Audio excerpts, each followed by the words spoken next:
10 ಮತ್ತು 11 ಗಂಟೆ ಮಧ್ಯದಲ್ಲಿ AKMS ಬಸ್ಸಿನ ಮಾಲೀಕನಾಗಿರುವಂಥ ಸೈಫುದ್ದೀನ್ 47 ವಯಸ್ಸು. ಅವ್ರ ಮೇಲೆ ಈಗಾಗಲೇ ಸುಮಾರು 18 ಪ್ರಕರಣಗಳು ದಾಖಲಾಗಿರುವಂಥದ್ದಿದೆ. ಹಿರಿಯಡ್ಕ ಮತ್ತು ಉಡುಪಿ ಟೌನಲ್ಲಿ ರೌಡಿ ಶೀಟರ್ ಆಗಿದ್ದಾರೆ.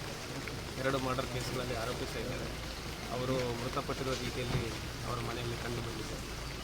ಪ್ರಾಥಮಿಕವಾಗಿ ನಮಗೆ ತಿಳಿದು ಬಂದಿರುವ ಮಾಹಿತಿ ಪ್ರಕಾರ 3 ಜನ ಆರೋಪಿಗಳು ಮನೆಗೆ ಬಂದು ಅವರನ್ನು ಅಟ್ಯಾಕ್ ಮಾಡಿದ್ದಾರೆ ಅಂತ ಪ್ರಾಥಮಿಕವಾಗಿ ತಿಳಿದು ಬಂದಿರುವ ಮಾಹಿತಿ. ಇದರಲ್ಲಿ ವ್ಯತ್ಯಾಸಗಳು ಆಗಬಹುದು. ಬಟ್ ಅಟ್ಯಾಕ್ ಮಾಡಿರುವಂಥವರು ಸಹ ಇವರದೇ ಸಂಸ್ಥೆಯಲ್ಲಿ ಕೆಲಸ ಮಾಡಿರುವಂಥ ವ್ಯಕ್ತಿಗಳಂತ ನಮಗೆ ತಿಳಿದು ಬಂದಿದೆ.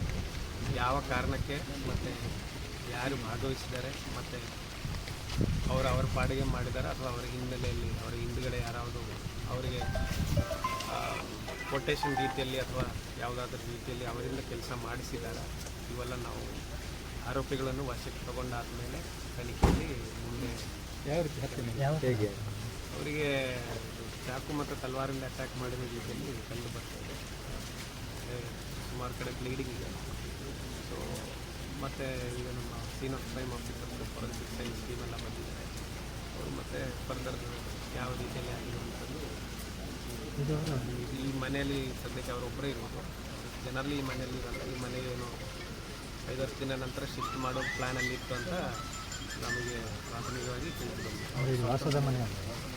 ವಾಸದ ಮನೆ ಮಣಿಪಾಲ್ ಸೈಡಲ್ಲಿ ಮಾತುಕತೆಗೆ ಅಂತ ಒಂದು ಮಾಡಿರುವ ನಮಗೆ ತನಿಖೆ ಮಾಡಿದಾಗಲೇ ಗೊತ್ತಾಗೋದು. ಈಗ ನಾನು ಹೇಳಿದಾಗೆ 3 ಜನ ಬಂದಿದ್ದಾರೆ, ಅವರು ಅಟ್ಯಾಕ್ ಮಾಡಿದ್ದಾರೆ ಅಂತ ನಮಗೆ, ಮತ್ತು ಅವರ ಪರಿಚಯದವರು ಅವರದೇ ಸಂಸ್ಥೆಯಲ್ಲಿ ಕೆಲಸ ಮಾಡ್ತಾ ಇರುವಂಥವ್ರು ಅಂತ ನಮಗೆ ಪ್ರಾಥಮಿಕವಾಗಿ ನಮಗೆ ಮಾಹಿತಿ ಬಂದಿದೆ. ಯಾವ ಕಾರಣಕ್ಕೆ ವೈಯಕ್ತಿಕವಾಗಿದೆಯಾ ಅಥವಾ ಹಿಂದೆ ನಡೆದಿರೋ ಮರ್ಡರ್ಗಳಿಗೆ ನಾವು ಇವರಿಂದ ಈ ಆರೋಪಿಗಳಿಂದ ಬೇರೆ ಯಾರಾவது ಮಾಡಿಸಿದ್ದಾರೆ ಇವೆಲ್ಲ ತನಿಖೆಯಲ್ಲಿ ಅಲ್ಲ. ಅವ್ರು 3 ಜನ ಡ್ರೈವರ್ಸ್ ಆರೋಪಿಗಳು ಡ್ರೈವರ್ಸ್ ಇದ್ದಾರೆ ಅಂತ ನಮಗೆ ಪ್ರಾಥಮಿಕವಾಗಿ ಅದೇ ಅವ್ರದ್ದೇ ಸಂಸ್ಥೆಯಲ್ಲಿ ಕೆಲಸ. ಈಗ ಶರಣರಾಗಿದ್ದಾರೆ ಅದೇ ಅವ್ರದ್ದೇ ಹಿನ್ನೆಲೆ ಅದೇ ಹೇಳ್ತೀವಿ. AKMS ಬಸ್ ಮಾಲೀಕರಿದ್ದಾರೆ. ಸುಮಾರು 18 ಕ್ರಿಮಿನಲ್ ಪ್ರಕರಣಗಳು ಅವ್ರ ಮೇಲೆ ದಾಖಲಾಗಿದೆ. 2021ರಲ್ಲೂ ಮತ್ತು ಅದಕ್ಕೆ ಮುಂಚೆನೂ ಒಂದು ರಿಮಾಂಡ್ ಕೇಸಲ್ಲಿ ಅವರ ಆರೋಪಿಯಾಗಿದ್ದಾರೆ. 2 ಪೊಲೀಸ್ ಠಾಣೆಗಳಲ್ಲಿ ರೌಡಿ ಶೀಟ್.